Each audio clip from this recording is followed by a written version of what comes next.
Saatele lükkavad käigu sisse Swedbanki kasko- ja liikluskindlustus.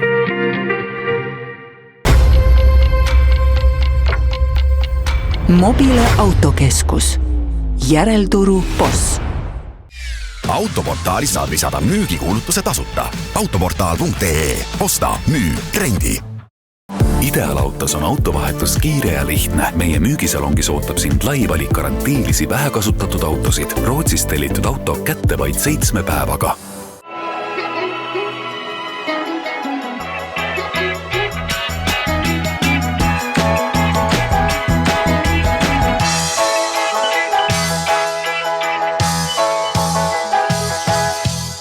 Tervist, on laupäev ja algamas on selle hooaja viimane Motomelu saade. Täna saates räägime sõna otseses mõttes karjääri tegemisest ja põikame ka sõna otseses mõttes veel ka karjääri, sellepärast et nädalavahetusel ma osalesin elus esimest korda auto off-road ringraja võistlusel. Kuidas mul seal läks, sellest juba õige pea.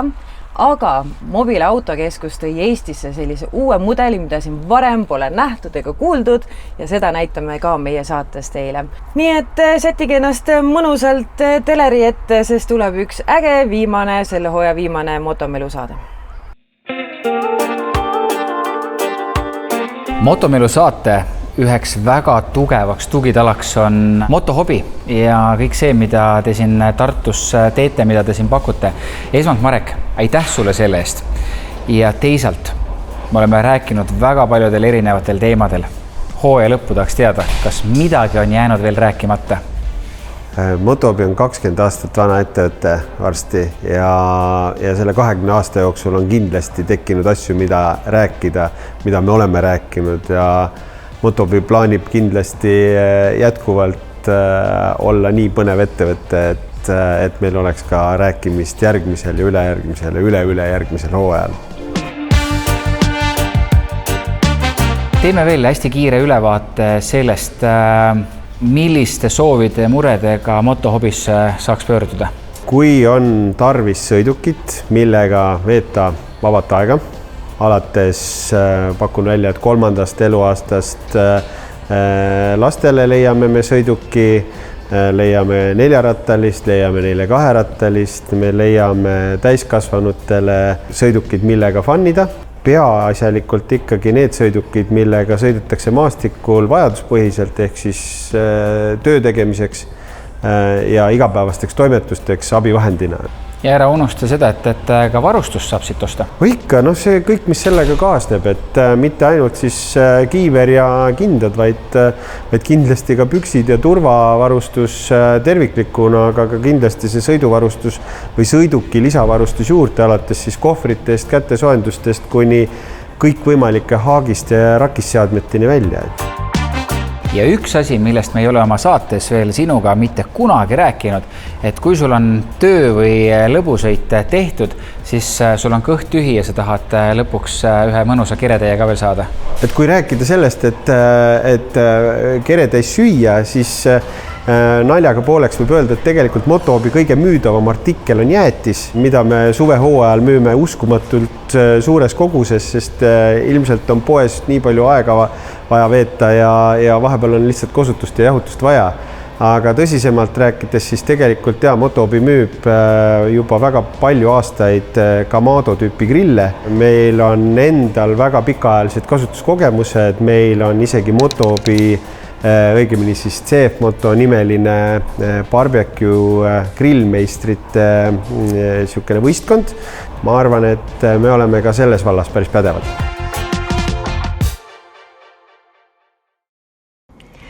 On reede ja ma hakkan vaikselt sättima Läänemaale Palivere karjääri. Nimelt seal toimub offroadi ringraja võistlus Liivahiir 2026. Aga kohe-kohe loetud tundide pärast saan esimest korda offroadi autoga proovida, parim aeg välja sõita loodetavasti ja juba laupäev-pühapäev on ees ootamas 2 pikka võistluspäeva.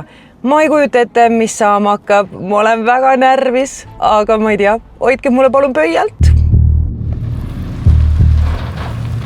Mul hakkab närv sisse tulema, sellepärast see rada on päris tummine ja kõige rohkem ma kardan seda starti, sellepärast me läheme ju kõik koos, et seal läheb korralikuks pukslemiseks ja no vaadake, mis masinatega me siin oleme. aga no mis seal ikka, mul on nagu nii hea eeltöö tehtud, räägitud, mis tegema peab, et kui selline mees nagu Urvo mul on õpetajaks, siis ma arvan, et noh, mis saab valesti minna.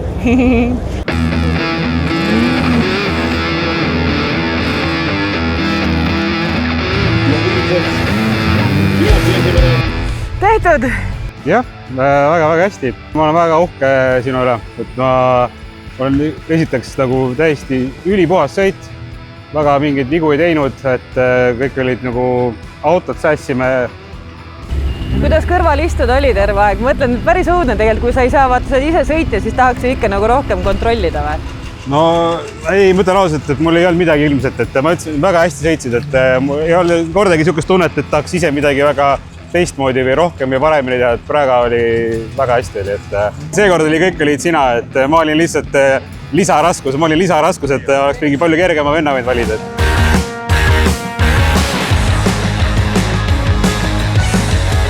Ma just ütlesin Urvole autos, et enne ma sõitsin niimoodi vaikselt kedagi lõhkuid ja kõik hästi tasa, lõpuks on see, las läheb, nukid on veits sinised, aga see käib asja juurde. Mind on igal juhul pisikuga nakatatud ja kõige hullem on selle asja juures see, et tavaliselt on see, et kes seda haigust levitab, see peab kuidagi nagu ravima ka. TR1 masinaklassi teise koha saavutas autonumbriga 110 Kairi Rando ja Urvo Vennamaa. Liivahiir 2026 on edukalt läbi, sest ikkagi elus esimest korda offroadi autoga offroadi võistlustel kokkuvõttes teine koht välja sõita on ikka päris äge tunne. Kindlasti soovitan kõigil teil offroad just seda sellise ringraja formaadis vaatama tulla, sest tegelikult on ka publikul hästi mõnus vaadata. See on karjääris, kogu see rada on niimoodi justkui nagu peo peal. Okei, vahepeal me käime metsas, aga laias laastus nagu kogu aeg on põnev, kogu aeg käib mingisugune action, nii et soovitan kindlasti tulla offroadi vaatama.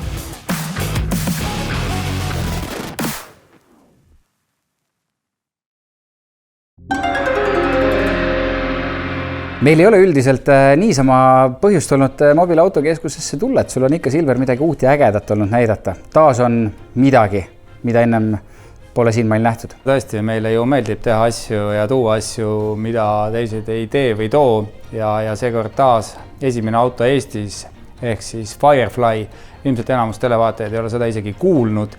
Ja tegemist on NIO, mida ilmselt mõned on juba kuulnud, tütarfirma ja täiesti uue brändiga, mis tegigi eraldi väike auto tootmise ja Firefly, millel on 2 versiooni, sellest kangem versioon Comfort on täna siin.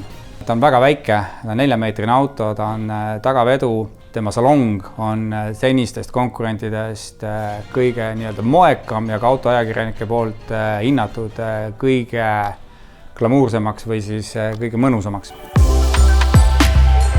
See konkreetne auto siis on Comfort versioon, mis on kallim versioon ja see on 33 000. Selle auto hinna teeb kalliks Euroopa maksundus. Selle auto hind Hiinas on $17 000. VLTP järgi on märgitud 320 kilomeetrit. Palju päriselt sõita saab, seda me ei tea. Tema energiakuluks senised kasutajad ja nende tagasiside on väga madal, ehk et 100 kilomeetri kohta umbes 12-13. Üks asi on see, et see auto on uus ja huvitav, aga teisalt, kui ta on Eestis ainuke, siis tahaks loota, et ta ei lagune.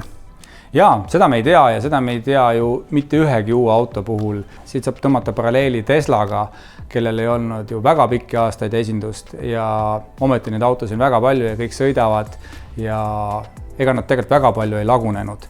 Elektriauto vahe sisepõlemismootoriga autoga ongi see, et tal kas ei ole üldse hooldust ette nähtud nagu Teslal või siis on minimaalne hooldus, et tal neid kuluosasi peaaegu ei ole ja reeglina on neil nii-öelda one pedal drive ehk et ta ka pidurdades regenereerib ehk et on siis pidurite hooldus ja puhastus, et see on nagu kõige suurem asi ja seda tegelikult saab ka ise teha, seda saab teha ükskõik milline töökoda. Ehk et ma ei oska öelda selle auto puhul, kui peaks tekkima mingi elektrooniline või tehniline rike, kindlasti see kuidagi laheneb. Maailm, autoturg, kõik on muutumas, see on igal pool niimoodi, et tulevad uued asjad, ometi need autod sõidavad kõik. Kui keeruline seda autot siia Eestisse saada oli? See oli pikk protsess. Me alguses ei teadnud isegi, et selline auto on olemas, aga kuna kliendilt tuli tellimus, hakkasime täpsustama. Siin oli vaja isegi läbi Hiina teatud nõusolekut saada ja täna ta on veel siin, ta on proovnumbrites. Inimene ootab juba ammu Transpordiametist, meil lihtsalt ei ole veel tagasiside, et millal me selle arvele saame. Kui keegi nüüd vaatab lugu ja tekib vastupandamatu tahtmine ka endale sellist saada, siis ilmselt mobiilautokeskus aitab. Jaa, kindlasti ja tänaseks meil on see liin sisse töötatud, meil on suhe olemas Euroopa maaletoojaga ja järgmised autod on kindlasti kiiremini siin ja loodetavasti ka siis Transpordiametis on selline uus rida olemas, mark ja mudel ja käib ka see asi kiiremini.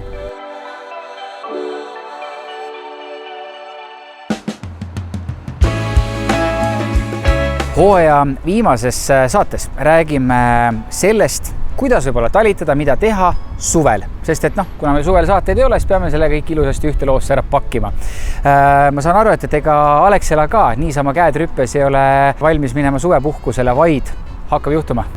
Hakkab juhtuma ja tegelikult ju terve see hooaeg, kui tagasi mõelda nende teemade peale, et tõesti me oleme vaadanud nii kodulaadjaid, me oleme vaadanud suuri raskeveokite laadjaid, me oleme rääkinud erinevatest sõidukitest, siis ma arvan täpselt samamoodi me lähme ka suvele vastu. Et on selge, et me täna ju räägime erinevatest laadimislahendustest kodus, teel ja sihtkohas, siis ma arvan, see keskmine tükk, see teekond ja teel olemine on see, mis suve kindlasti iseloomustab. Kõik sõidavad ringi, teevad lühemaid ja pikemaid trippe. Vaadake Alexela äppi, kodulehte. Meil siin iganädalaselt tuleb uusi laadimisvõimalusi nii maanteedele kui kõikvõimalikesse sihtkohtadesse. Inimesed, kellel on kodune elekter Alexelast võetud, nad saavad sama raha eest oma autot tee peal ka laadida. Me pakume täna võimalust, et see avalik laadimine oleks inimesele rohkem sarnane tema kodulaadimisele. Ja see ongi teenus nimega Koduelekter teele kaasa, midagi keerulist ei ole. Kui sul on kodus laadi olemas, Alexela elektripakett, siis täpselt sama loogika alusel saad ka laadida Alexela tanklates, kiirlaadjates. Kuni järgmise saateni on nüüd mitu kuud aega. Mis sa ise arvad, kuidas Alexelal selle paari kuu jooksul läheb, mis ta tegema hakkate? No ma ütleks mitte isegi paari kuuga, mul on juba siin sellel nädalal on juba suured plaanid, mis me selle nädalaga ära teeme, aga kindlasti mis meil siin lähiajal valmis saab 3 suurt hotelli, võiks isegi öelda spa-hotelli ja tekivad laadimiskohad. Lisaks tankla, nimelt Virtsus, me avame ülikiire laadja ja laadimine täpselt samamoodi nagu siis Keila tanklas ehk siis läbisõidusaarega. Kui sul on taga haagis, paat, mullakoorem, mis iganes, sõidad tanklasse sisse, ei pea midagi haagist ära võtma, paned laadima, teed väikse kohvipausi ja lähed praami peale edasi. Pikemas plaanis otse loomulikult rohkem laadimiskohti ja mõned teenuste arendused ka plaanis kindlasti. Aga sinuga kohtume siis taas sügisel, seniks aga külastage Alexela kodulehte, vaadake sealt uudiseid ja mis põhiline, nautige suve ja olge rõõmsad. Nautige suve ja kindlasti osalege meie erinevates kampaaniates, et ma ütleks rekordarve erinevaid kampaaniaid. Meil ju alles lõppes üks nii-öelda tünnisauna kampaania, juba kehtib uus jaanipäeva jookide kampaania, väga mõnus, et ma tean, et siin juuni lõpus juba tuleb uus kampaania, veelgi võimsam kampaania, mis on seotud siin pikemate sõitudega, võiks öelda. Nii et igal juhul ootame põnevusega. Sõida Swedbanki netipanka, sest meilt saad tavalisest laiema kaitsega kasko ja hea hinnaga liikluskindlustuse.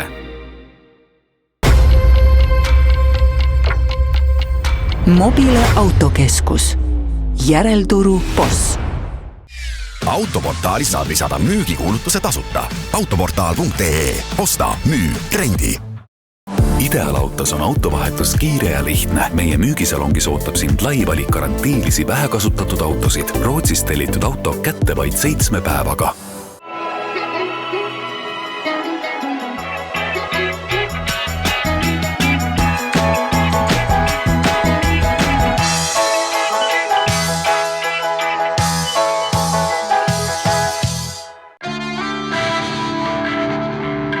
Me hakkame rääkima ekskavaatoritest.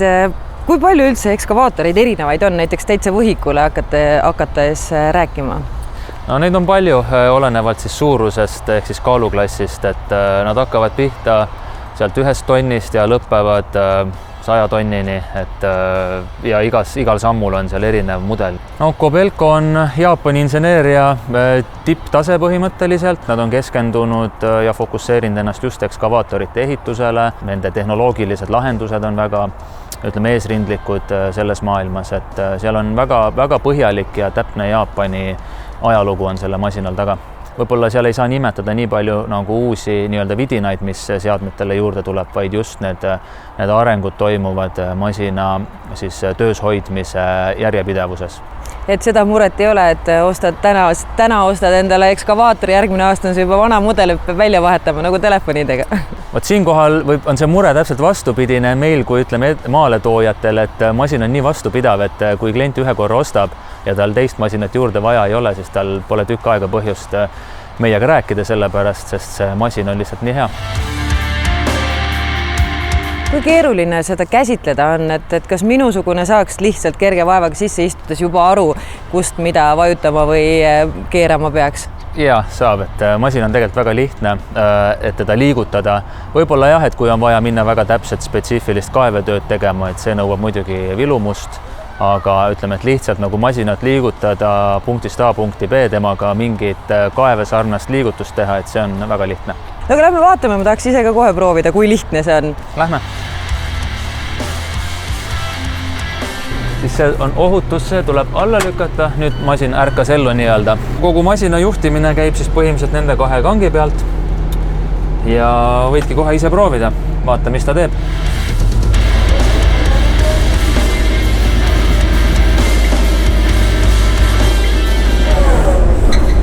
Ja vot nii kiiresti ta teebki ringe ja see ei olnud üldse kiirendusega, vaid ta tegelikult ongi nii kiire ja kogu töö selle tegemisega läheb sama kiiresti. Kuna siin väga mugav on istuda, ma arvan, töö tegemine vist tundub sama mugav. Ja Kobelco on palju rõhku pannud operaatori mugavusele, et kabiin on vaikne, ta on konditsioneeriga jahutatav, et siin saab mõnusalt 8 tundi päevas tööd teha. Kaamerad on olulised, eriti ju ehitusobjektil, kus käib palju sigimist, sagimist ja ruumi on vähe, et siis on operaatoril ülevaade, mis tal ka selja taga toimub. See Kobelco ekskavaator on ülimugav, ülimõnus oleks sellega tööd teha, aga ma arvan, kui mina peaks sellega hakkama karjääri tegema, siis mul läheb päris kaua aega. Just ainuüksi sellepärast, et see masin tahab väga tundelist käsitlemist, aga mul ei ole tundeid, mul on ainult tujud.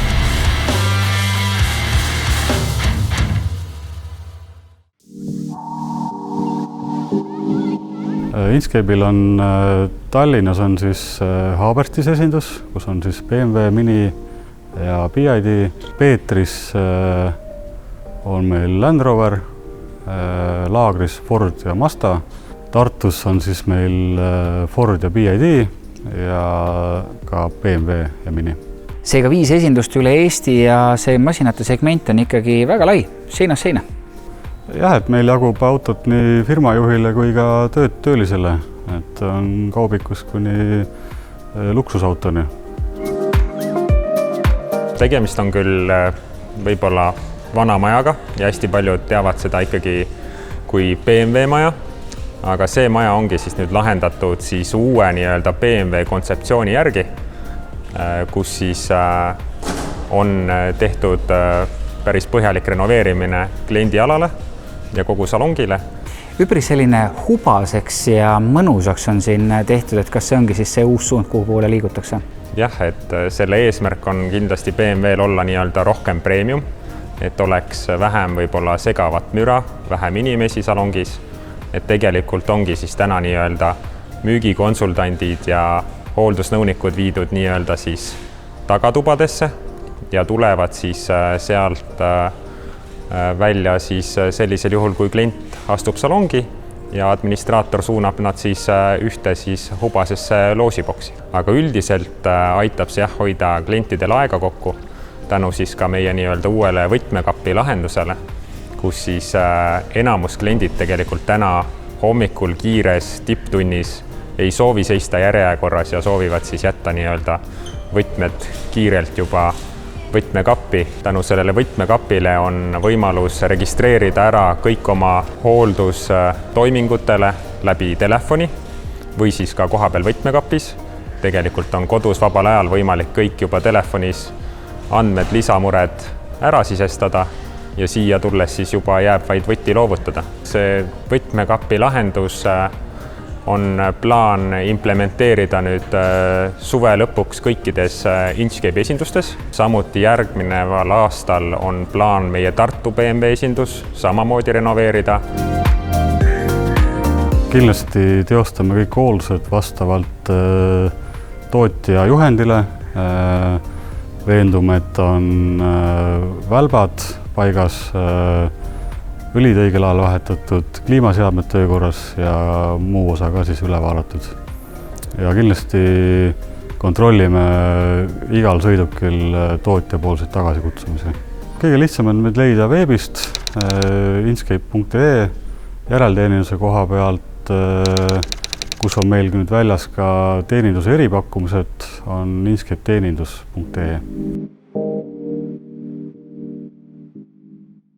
Need lood, mis meile eetrisse jõuavad, nendega on juba vaeva nähtud. Ehk siis intervjuud on ära puhastatud, muusika on alla pandud, lugudel on katteplaanid peal ja nii edasi. Aga mis tegelikult toimub kaamera taga, ma arvan, et nüüd hooaja viimases saates on küll paslik vaadata telgitagusid. Ärge uskuge ühtegi sõna. Sinu kohta ma tahtsin ka tšau teha. Irusse, irru. Okei, ma ütlen teistpidi, ma ei tea, kuidas seda käänatakse. Tiktitu tubako.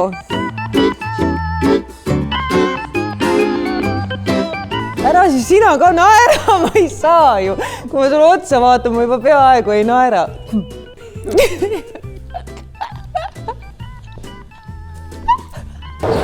Suu on juukseid täis ainult. Näiteks lennukis külmkappi või mõtleme, külmkapp on võib-olla kehva sõna. Tihti käib muidu külmkapiga igal pool ringi. Ja kogu selle jutu jätkuks ainult 31... Aitäh, kõik korra. Jah. Aitäh, Piret. Oota, olla paigal. Ja mitte lihtne võrk. Oota, nüüd ma peab üle minema see naeru, see. Tuleb puldiga kinni nüüd. Tuleb puldi tööd. Ja muidugi kogu see meedialust ei ole just Katrin Lust, vaid on natukene kaasaegsem. David Ino. Oota kohe, ma tõmban oma selle, ma ei tea, nagu heitama veel rinna aidati. Said peale? Word Focus. Ja mida CF Moto meile lubab? Ma korra vaatan selle üle. Tervist, on laupäev ja nädal on märkamatult mööda saanud, aga... Mis siis? Millised maasikaid te veel pakute? Meil on väga head maasikad, porgandid, kurgid. Mitte lihtsalt Lamborghinid, aga Lamborghini on vale sõna. Lamborghini. Ja neid on mitmeid ja et meenutada siin siis, mis on erilisemad, et lihtsalt Lamborghinis oleme toonud, aga ka Lamborghinisid. Täitsa pekkis 2 korda järjest, ise saan aru, parandasin ka veel ennast Lamborghinis, jah. Ühe korraga kõik tehtud. Selle hooaja viimane saade on tehtud, saab minna suvepuhkusele. Just, 36 saadet ja lugusid võib öelda, et mitte seinast seina, vaid veest õhku, äärest äärde. Tahaks küsida, kuhu edasi? Loodetavasti kõrgemale ja kaugemale. Aga seda juba näete sügisel, kui kõrgele ja kui kaugele me läheme oma saadetega. Ja kui teil, head vaatajad, tulevad veel mingid mõtted mõne teemaga seoses, mida me võiksime või lausa peaksime kajastama, andke meile kindlasti teada. Meie eetri vahendusel kohtume juba septembris, küll aga suvi on ju ees, nautige, käige, toimetage ja kuna me oleme mõlemad natukene Paide ralliga seotud, siis otse loomulikult ma kasutan seda võimalust ära. 21 ja 22 august, tulge Paide rallile. Mõnusat suve ka minu poolt ja kindlasti näeme mõnel mootorispordiüritusel teiega.